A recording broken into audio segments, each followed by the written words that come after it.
Hi, thought I'd give a quick update on Unconditional Surrender, revisited.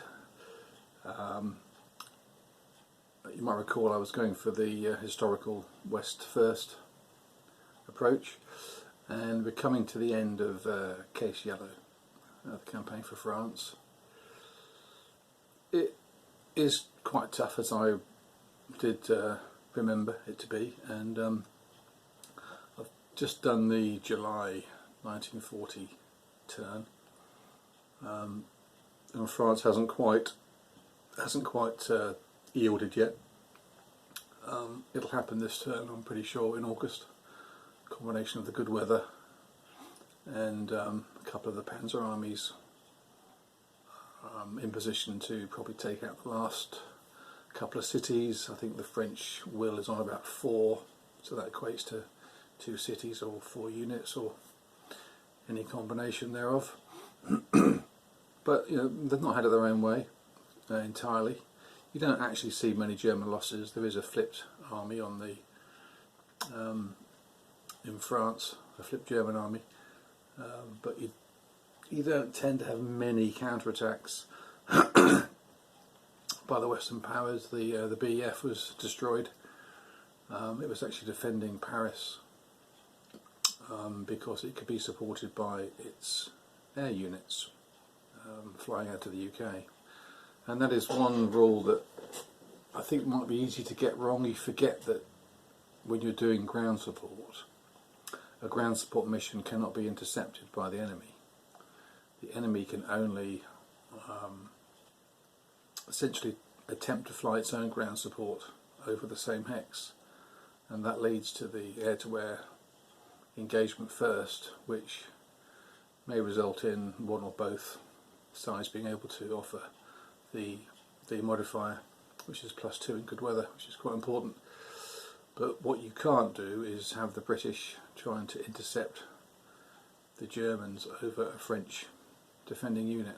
I think one guy I read on the internet thought that was a bit silly, and he was going to allow it in his games. Well, good luck taking out France early if you decide to give them that amount of leeway, because the British have got units now, air units, in the best state of readiness anywhere in the Western theatre, and if they could be thwarting the Germans trying to support their ground units, then they're going to accrue more sorties, and I can see it going downhill pretty rapidly. So yeah, you need to be careful with that, with the rules.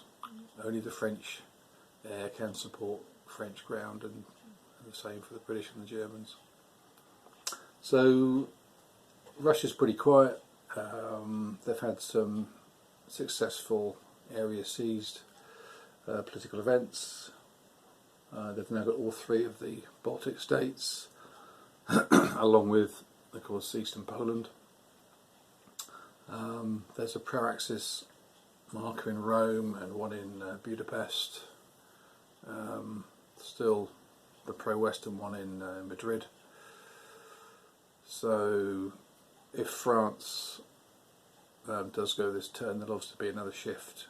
And the the cup is quite interesting. There's two pro-Axis, 2 non-events, and 1 area seas marker in there.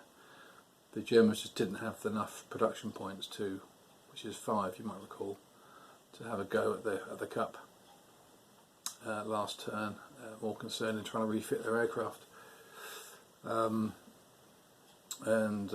The British pulled an area seized marker, which obviously pleased the Russians, and then the Russians actually put the no event chits back in the pot, because the concern is the Germans are going to start pulling some of the pro-Axis markers out of the pot. So you want to keep the pot a little bit uncertain for the German, because he's the one who tends to be adding the pro-Axis chits into the pot. So I can't remember from playing it what happens now after the collapse of France, I think the focus of the game tends to shift down to the Mediterranean, because there's going to be some political stuff going on as the Germans try to divert their forces more to the east in preparation for Barbarossa. I guess that there's going to be a battle in Yugoslavia at some point, maybe Greece, I don't know. But I think the slightly late collapse of France is going to squeeze their ability to do very much. There's definitely going to be losing at least one turn of decent weather while they're mopping up in France and trying to redeploy forces east. So I think the focus will be more in the Med. So the British will be transferring air units, or at least an air unit. I think they're forced to keep one to comply with their home defence policy. So that needs to be kept in the UK. I was thinking, if you were playing this 3-player, so far the Russian has done very, very little. So it might be the perfect game if you're expecting one of your 3 to arrive a bit late. I would suggest letting them be the Russians, because that could very easily be handled by the Western Allied player while you're waiting the arrival of the 3rd player. Unless you're going to go east first, if you agree beforehand to do France as the first strike, then Russia doesn't really have much to do, and they can arrive pretty much a few hours after the game's begun. So, quick look at the map. It is as good as I remembered it to be. Bit of careful reading with the rules. One of the things that I checked on was the number of pro-axis markers. Is it a counter limit? Because I had, I think, 2 in the cup, 1 in Hungary, 2 in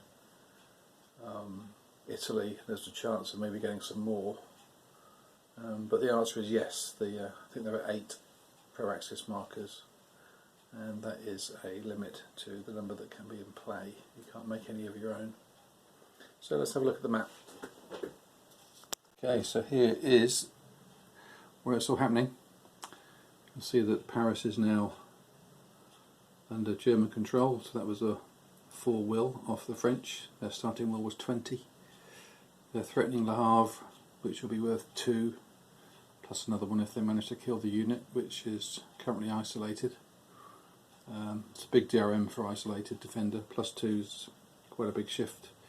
And Dijon is looking a little bit exposed, because this Panzer Army here, although it starts its activation in a ZOC, if you start your activation in a ZOC, you're allowed to move out of the ZOC, so it could drive east and attack Dijon. If you end up in a ZOC during the activation, you either have to attack or stop. So there are still some choices there for the Panzer Army, and that will probably be enough. You see the Maginot Line wasn't attacked at all. It's pretty tough to take, but say to the Russian air, the German air, is you can see they're pretty exhausted. They may get 1 or 2 missions in, possibly against Le Havre or maybe Dijon, because the French air got displaced, got pushed out of this area. So that one there could potentially support Le Havre, but the one down here isn't going to. It can support this line, these 3 units you can see, but that's not really where it needs to be. So that's where we are, and see Russia, very little happening. Baltic states, giving them a slightly bigger cushion between themselves and the Germans. The Norwegian campaign was successful. There's a German unit in Stavanger. You can use a conquered capital, or conquered capital stroke factory, as a limited supply source. So those guys can actually trace or use limited supply. so you don't have to keep building up sorties on the convoy until you face some proper opposition, because then you get a -2 modifier if you're in combat. So I have to start paying for some shipping should the Allies try to counter in Scandinavia. So there we go.